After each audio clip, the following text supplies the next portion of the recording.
এমন আগুনে ভস্মীভূত হয় স্বপ্ন আর দগ্ধ হয় মানুষ।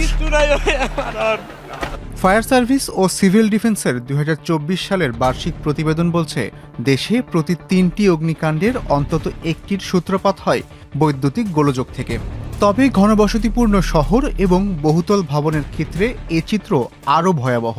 সেখানে অধিকাংশ অগ্নিকাণ্ডের মূল উৎসই হল বৈদ্যুতিক শর্ট সার্কিট। যে নির্মাণ সামগ্রী ব্যবহার করা হয়, মানুষের মধ্যে যে ধরনের সচেতনতা দেখা যায়, তার মধ্যে অসচেতনতার দিকটা অনেক বেশি। 65% প্রোডাক্ট কাউন্টারফেট, যারা ইনসুলেশন, কপার কন্ডাক্টিভিটি, কতটুকু ক্যারিং ক্যাপাসিটি সেটা নেই। বৈদ্যুতিক শর্ট সার্কিট থেকে অগ্নিকাণ্ড, নিরাপদ ভবন নির্মাণে করণীয় বিষয়ে গোলটেবিল বৈঠকে অতিথিরা নানা মত দিয়েছেন। ১৩ জানুয়ারি মঙ্গলবার রাজধানীর কারওয়ান বাজারে প্রথম আলো কার্যালয়ে বৈঠকটি অনুষ্ঠিত হয়। আকিজ বশির কেবলসের সহযোগিতায় প্রথম আলো গোলটেবিলটির আয়োজন করেন। এ বৈঠকে অংশ নেন সংশ্লিষ্ট ক্ষেত্রের বিশেষজ্ঞ ব্যক্তিরা।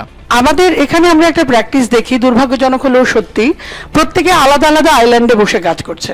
আপনার এই ফল সিলিং এর ভেতরে এতগুলো যে লাইট হবে, এই ভবন নির্মাতা কিভাবে জানবেন? বুয়েটের তড়িৎ ও ইলেকট্রনিক প্রকৌশল বিভাগের অধ্যাপক মোহাম্মদ জহিরুল ইসলাম বলেন, নিরাপত্তার জন্য সঠিক নকশা, মানসম্মত পণ্য ব্যবহার আর তদারকির কোনো বিকল্প নেই। আমাদের যে এই গার্মেন্ট সেক্টর ছাড়ার যে অন্যান্য যে ব্যাপারগুলো আছে, অন্যান্য যে বিল্ডিংগুলো আছে, স্পেশালি হাই রাইজ বিল্ডিং এবং কমার্শিয়াল বিল্ডিংস, যেগুলোর অনেকগুলোর ক্ষেত্রে একটা মাত্র অকুপেন্সি টাইপ হয় না, অনেক সময় মিক্স টাইপ হয়, হয়তো রেসিডেন্সিয়াল অ্যান্ড কমার্শিয়াল টুগেদার। তো যাই হোক, এই জিনিসগুলোর ক্ষেত্রে ডিজাইন যে গ্যাপগুলো আছে, সেগুলো কিন্তু নতুন করে আমার মনে হয় রিসার্চের কিছু দরকার নাই। We don't need to reinvent the wheel, we have the things in place. Specially ওই যে অ্যাকর্ড অ্যালায়েন্সের ওদের কাছ থেকেও কিন্তু আমরা যে সেই ডকুমেন্টগুলো, দোজ আর অনলাইন অ্যাভেলেবল, সেগুলো কিন্তু আমরা নিতে পারি। এনএপি এর গাইডলাইন আছে, সেগুলো আমরা করতে পারি।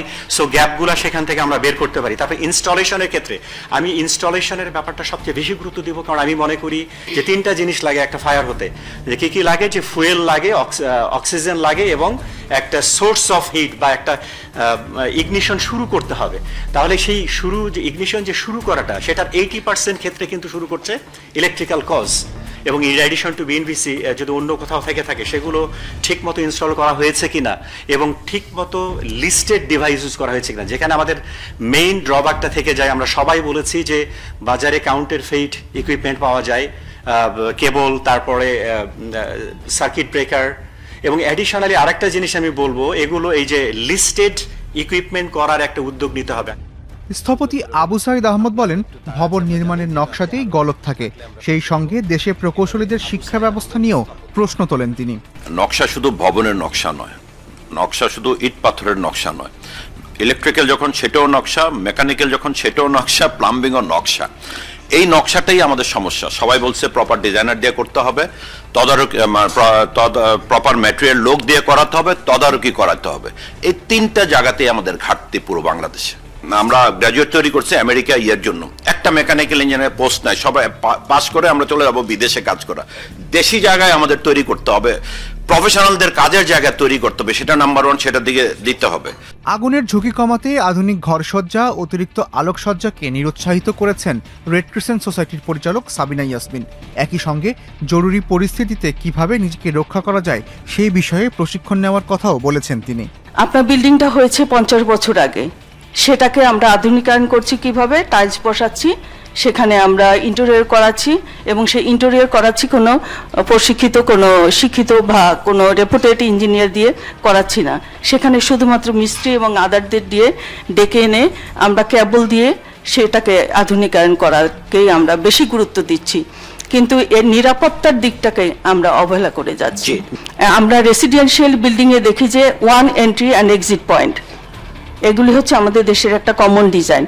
এবং এন্ট্রি পয়েন্টে আমরা যেটা দেখতে পাই যে অনেক বেশি ইলেকট্রনিক্স ইকুইপমেন্ট আমরা ব্যবহার করি। প্রলুব্ধের শিকার হয়ে ও যথাযথ তদারকি না থাকায় বিভিন্ন কাজে নিম্নমানের তারের ব্যবহার হচ্ছে বলেও উল্লেখ করেন বক্তারা। যখনই আমি ইলেকট্রিক্যাল ডিজাইন করতে যাব, তখন আমাদের মতো কোম্পানি যারা আছে, তারা হচ্ছে কি ওই ডিজাইনারকে দিয়ে যে বিভিন্নভাবে হচ্ছে কি প্রলুব্ধ করার চেষ্টা করে, এবং এর সময় দেখা যায় যে তারা নিম্নমানের কেবলই দেওয়ার চেষ্টা করে। এটা আমাদের অনেক ইলেকট্রিশিয়ানদের ভিতরে আছে এই প্রবলেমগুলো। খুব খারাপভাবে শোনা গেলেও অনেক ইঞ্জিনিয়ারের ভিতরে এগুলো আছে বা অনেক কন্ট্রাক্টরের ভিতরে এগুলো আছে। রাজুকের তত্ত্বাবধায়ক প্রকৌশলী বলছেন, মানুষের সচেতনতার অভাব আর ব্যবসায়িক মনোভাবের জন্য দুর্ঘটনায় ক্ষয়ক্ষতির পরিমাণ বাড়ছে। বহু ভবনে খুব সুন্দরভাবে স্ট্যান্ড পাইপ সিস্টেম বা ফায়ার হাইড্রেন্ট সিস্টেম ইনস্টলেশন করা হচ্ছে, কিন্তু পিরিয়ডিক মেনটেন্যান্স তো পরের বিষয়। ভবনে বসবাসকারীরা হয়তো জানেনই না যে এই ভবনে এই ধরনের একটা অগ্নি নির্বাপন ব্যবস্থা রয়েছে। একটা সার্ভিস চার্জ তোলা হয়, সেটা হয়তো লিফট বা জেনারেটরের তেল বা জ্বালানির জন্য, কিন্তু বিগত 1 বছরে আমার ভবনের অগ্নি নির্বাপন ব্যবস্থা বা fire hydrant system, stand pipe system অথবা অ্যালার্ম সিস্টেমের উপরে ইনভেস্ট করার মতো আসলে মানসিকতা আমাদের সমাজে এখনো পাওয়াটা দুষ্কর। দুর্ঘটনা রোধে ভবন নির্মাণ আইন মেনে চলার কোনো বিকল্প নেই বলে মনে করেন ফায়ার সার্ভিস ও সিভিল ডিফেন্সের উপপরিচালক। ভবন তৈরির আগে এসব বিষয়ে সচেতন হতে জোর দিয়েছেন তিনি। আপনি কেবল দিলেন খুব উন্নত মানের, সার্কিট দিলেন খুব উন্নত মানের, সুইচ দিলেন উন্নত মানের, সব উন্নত মানের দিলেন, যাকে দিয়ে ফিটিং করতেছেন সে উন্নত মানের হলো না, তার কোনো সার্টিফিকেট নাই, তার কোনো ওই লাইনে অভিজ্ঞতা তেমন নাই, আপনি তাকে দিয়ে সবকিছু ফিটিং করে দিলেন, তাইলে কিন্তু হবে না। তো ওই ব্যালেন্স, খেলার ক্ষেত্রে ব্যালেন্স টিমের কথা বলি আমরা, সব ক্ষেত্রে সব পজিশনে সবাই ভালো থাকে। ডাক্তাররা ব্যালেন্স ডায়েটের কথা বলে, তা আমরা যদি ব্যালেন্স টিমের কথা বলি যে একটা বিল্ডিং প্রথম থেকে শেষ পর্যন্ত সবাই যদি আমাদের নিয়ম অনুযায়ী, সবাই যদি আমাদের যে আইন কানুন আছে, বিএনবিসি আছে, যাই আছে, এইগুলার আলোকে যদি আমরা কাজ করি, তাহলে আমার মনে হয় আমাদের ভবনগুলো নিরাপদ থাকবে।